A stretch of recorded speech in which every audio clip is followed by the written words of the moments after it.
Well, good morning. I am coming to you from Wisconsin, where I'm going to be speaking at a missions retreat with missionaries. But I am so happy to be able to at least reach out to you from my hotel room.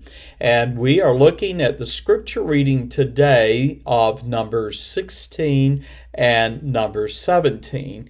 Now, I've titled today's devotional, He Stood Between the Dead and the Living.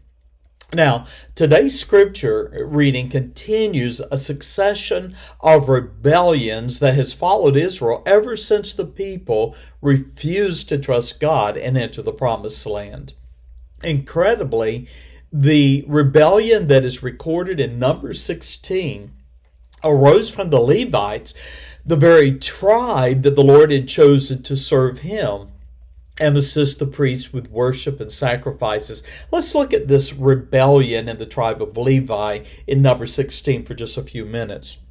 Now, there were 3 men and then 250 leaders, princes, men of renown, leaders of the people who conspired to challenge the priestly leadership of Aaron and his sons. Korah and Dathan and Abiram took men, we read, Numbers 16 and verse 1 and 2, and they rose up before Moses with certain of the children of Israel, 250 men famous in the congregation.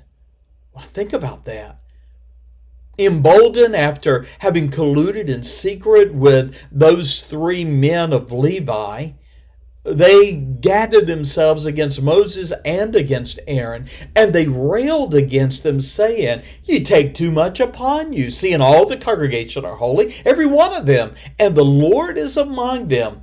Wherefore then lift ye up yourselves above the congregation of the Lord?" Numbers 16 and verse 3.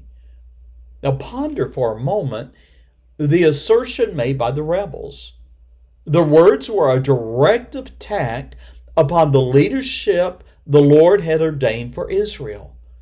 Their flattery of the people saying all the congregation are holy, every one of them, and the Lord is among them, was either delusional or a lie intended to court the favor of the people. Well, Moses' response to the rebels once again proves that he was a meek man, for we read that he fell upon his face and he determined to put the matter of the rebellion before the Lord.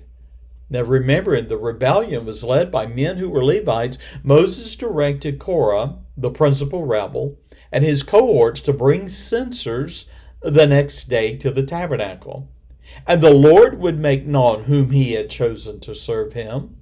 Numbers 16, verse 10 and 11 reveals that the seed of the rebellion was a resentment of Aaron and his sons. For Moses questioned Korah in verse 10, "Would you seek the priesthood also?" Well, how did the rebels respond?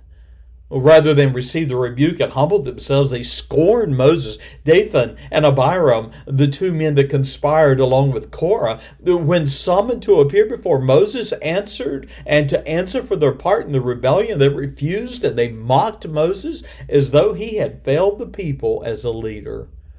Provoked by the rebellion, Moses cried to the Lord, "Respect not thou their offering.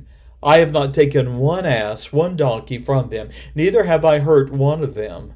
You know, how many pastors have served a congregation faithfully and have not felt the same sorrow when some he served murmured against him?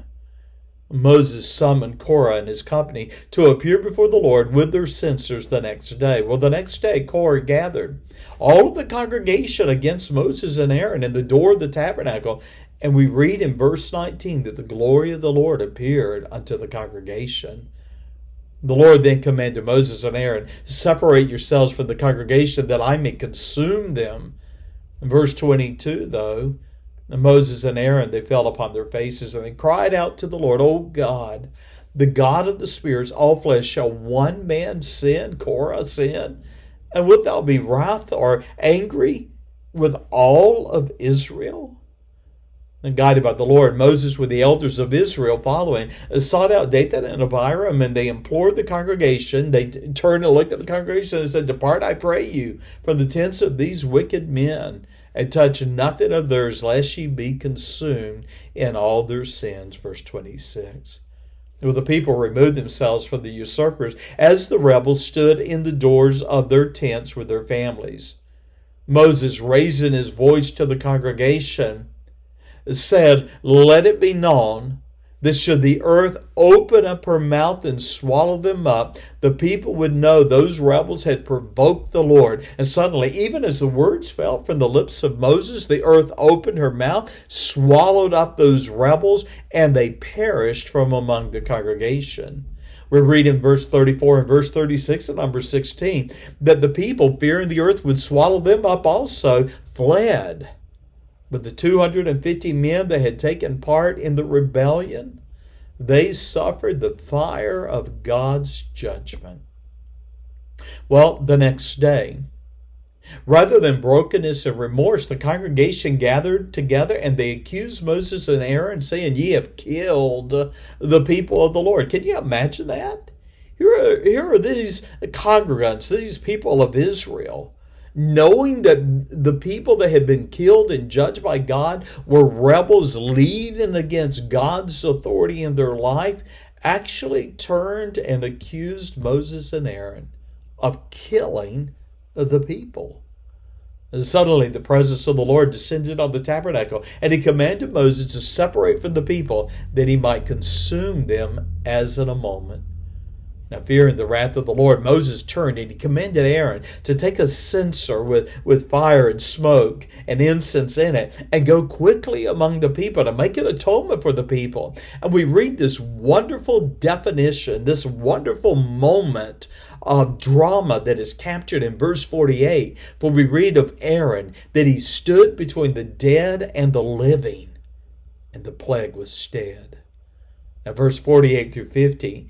It shares with us that 14,700 of Israel died that day, not counting the 250 who had already perished with Korah.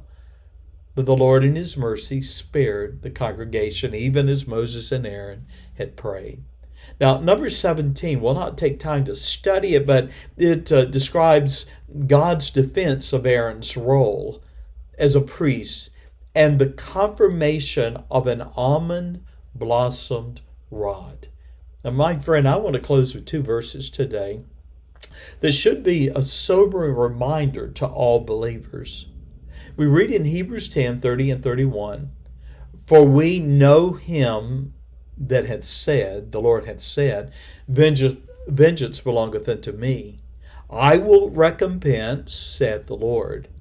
And again, the Lord shall judge his people." Verse 31 of Hebrews 10. It is a fearful thing to fall into the hands of the living God. Wow. May this example, this illustration, this historical fact be sobering to all of us. Challenge God's authority, challenge the spiritual leaders that are in our lives, and we can only expect that sooner or later God's judgment will fall because he will be so displeased. Let us love the Lord today and serve him. If you have a pastor who's faithful and true, pray for him. Don't murmur against him. If you do so, at the risk of not only yourself, but even your own family. God bless you, my friend. Have a wonderful day in the Lord. Bye-bye.